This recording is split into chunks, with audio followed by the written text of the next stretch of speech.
So you know you're a Bay Area kid. Yeah. What's Bellarmine? What's this moment like for you? I was talking about it with my dad yesterday, actually. He's like, growing up, I'd always watch, the Rose Bowl. It turned January 1st, and, you watch the preliminary games, but then, Rose Bowl comes on, and you'd always turn it on and be like, hey, we got to watch the Rose Bowl. It's the coolest thing ever.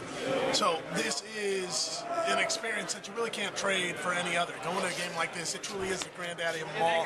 How they set it up, how it all kind of plays out. And playing in a game like that, where you have like two kind of like juggernauts, two very stubborn teams, just going head to head with each other. It was awesome. It was sweet. Yeah. What was working for you guys on those first two drives when you got to that big lead? You got to give the coaches a lot of credit. They had a great game plan. We, as I guess basically the entire country knows, we're a real power-oriented team. Yeah. So they wanted to kind of throw them off guard in the beginning, do a couple stuff that we're not normally used to doing. We've done before. We definitely had it in our arsenal, but we just wanted to kind of confuse them and get them out of what they expected from us right away. So, the coaches did a great job. You got to give all those guys credit. And then kind of in the middle of the game, their defense seemed to settle down. Did you notice anything different from them, kind of for that extended stretch that they slowed you guys? They really started to, bear down a little bit more. I was impressed because, like you know, we came out right away, guns blazing, everything was working.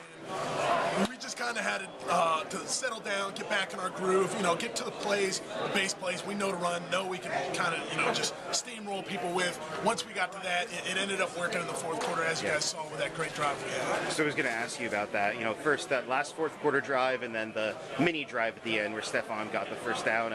Do you kind of sense that you guys were starting to wear on them a bit at that point? Yeah, you could tell our offense was kind of beating them down, and, that's our goal. We want to physically overpower every team we play. And I know they face, teams similar to us in the Big Ten. A defense like that, though, we know the more shots you get, the more body blows you get, as we like to say.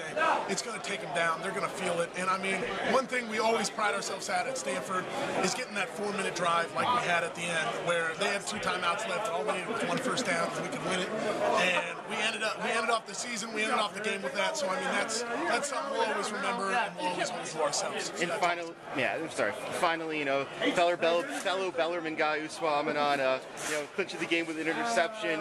You playing a big role in the game on offense. Kind of some high school pride there. It was funny, yeah, because I was talking with Kyle Olabode, another Bellarmine guy, and he was saying last year Michael Clay, who goes to Oregon, is another fellow Bellarmine guy, and he won the game with a fumble recovery at the end, game-clinching fumble recovery. And so now Uswa gets the game-winning interception. It's really cool to see as the Bells. It's pretty awesome. It's pretty sweet. You always want to see a fellow Bell succeed.